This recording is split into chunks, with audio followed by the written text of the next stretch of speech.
نحمده ونصلی علی رسوله الکریم اما بعد۔ محترم حضرات، دین اسلام ایک جامع ترین مذہب ہے جس کے اندر اللہ تبارک و تعالیٰ کی طرف سے مختلف احکامات بندوں کے اوپر عائد کیے گئے، اور صرف اتنا ہی نہیں کہ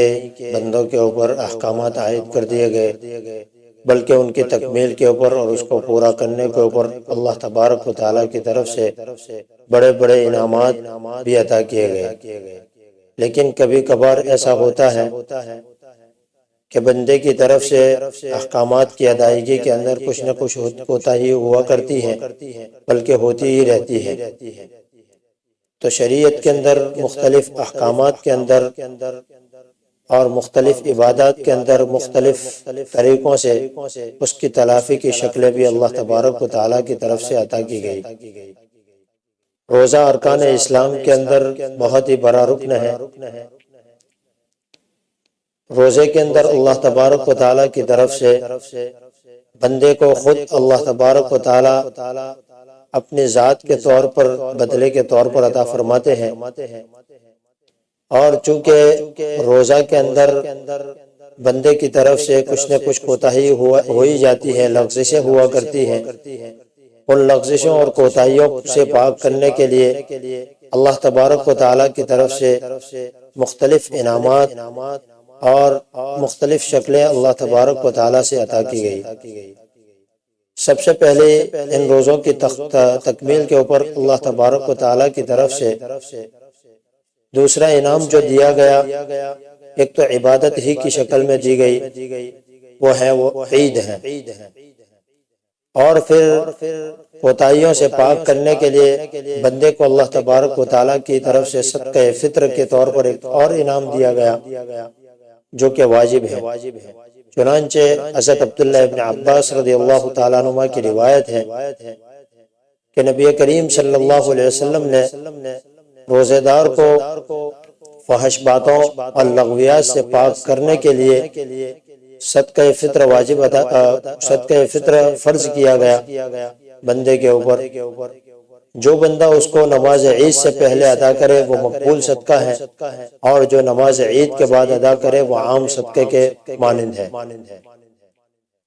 صدقہ فطر کے اس حدیث پاک کے اندر صدقہ فطر کی جو اہمیت اور فضیلت معلوم ہوئی، اس کے علاوہ دو چیزوں کے اوپر اور بھی روشنی ڈالی گئی ہے۔ سب سے پہلے انسان کی اپنی ذات سے متعلق ہے کہ بندے کی طرف سے روزے کے اندر جو کوتاہیاں اور لغزشات ہوا کرتی ہے، اس کی تلافی کے لیے اللہ تبارک و تعالیٰ کی طرف سے بندے کے اوپر مزید احسان اور کرم یہ ہوا کہ اللہ تبارک و تعالیٰ نے ان لغزیات اور فحش کاموں کے بندے کی طرف سے مرتکب ہونے کی وجہ سے اللہ تبارک و تعالیٰ نے اس کی تلافی کے لیے صدقہ فطر کو بندے کے اوپر واجب کر دیا۔ یہ اس لیے کیا تاکہ روزے کی حالت میں جو بندے کی طرف سے احکام کی پابندی اور احکام کی تکمیل کے اندر جو لغزشات اور جو اللہ تبارک و تعالیٰ کے احکام کی پابندی کے اندر جو نقص آیا ہے، اس کی تلافی کے لیے اللہ تعالیٰ نے صدقہ فطر واجب کیا، تاکہ روزے کے اندر جو بھی نقص آیا ہے اور جو بھی اس کے اندر لغزشات ہوئی ہے اس کی تلافی ہو جائے۔ جیسے کہ اللہ تبارک و تعالیٰ نے فرض نمازوں کی تلافی کے لیے اور فرض نماز کے نقائص اور نقص کو پورا کرنے کے لیے اللہ تعالیٰ نے نفل نمازوں کو مشروع کیا، اسی طرح روزوں کی تلافی کے لیے اور روزوں کے اندر جو نقص آیا ہے لغزشات وغیرہ کی وجہ سے، تو اس کی تکمیل کے لیے اللہ تبارک و تعالیٰ نے صدقہ فطر کو واجب کیا۔ اب صدقہ فطر جو واجب ہوا ہے وہ اللہ کے رسول صلی اللہ علیہ وسلم نے ہر مسلمان کے اوپر، چاہے وہ آزاد ہو، غلام ہو، مرد ہو، عورت ہو، چھوٹا ہو یا بڑا ہو، ہر ایک کے اوپر واجب کیا ہے۔ صدقہ فطر کن لوگوں کے اوپر واجب ہے؟ مالدار کے اوپر صدقہ فطر واجب ہے، غریب کے اوپر نہیں ہے۔ اب مالدار کون سا مالدار ہے؟ جس کے پاس 52.5 تولہ چاندی یا اس کے قیمت کے برابر کوئی سامان ہو، یا تھوڑا زیور ہو، تھوڑا سونا ہو، تھوڑا چاندی ہو، ان دونوں کو ملا کر اگر اس کے قیمت 52.5 تولہ چاندی کے قریب پہنچ جاتی ہے تو پھر اس کے اوپر صدقہ فطر واجب ہو جاتا ہے۔ یا پھر ضرورت سے زائد سامان ہو، تھوڑا زیور ہو، تھوڑا پیسہ ہو، اور ضرورت سے زیادہ سامان گھر میں ہو، ان تمام کو ملا کر اس کی قیمت 52.5 تولہ چاندی کے قریب پہنچ جاتی ہے تو اس کے اوپر صدقہ فطر واجب ہو جاتا ہے۔ اب صدقہ فطر ادا کرنے کا وقت کیا ہے اور اس کا واجب ہونے کا وقت کیا ہے؟ تو اس کے بارے میں مسئلہ یہ ہے کہ صدقہ فطر جو ہے عید کی صبح صادق ہوتے ہی، عید کے دن صبح کی صبح صادق ہوتے ہی بندے کے اوپر صدقہ فطر واجب ہو جاتا ہے۔ اگر آدمی رمضان کے آخری عشرے کے اندر بھی یا آخری دنوں کے اندر بھی صدقہ فطر ادا کرنا چاہتا ہے تو وہ ادا کر سکتا ہے، بلکہ بعض علماء کے نزدیک تو یہی افضل ہے۔ کیوں؟ اس لیے کہ غریب لوگوں کو جو اپنی ضروریات اور اپنی خوشی کے اندر شریک ہونے کے لیے جو سامان کی خریدنے کی ضرورت یا ان کا انتظام کرنے کی جو ضرورت ہوتی ہے، وہ آگے سے اگر ان کے پاس رقم ہوگی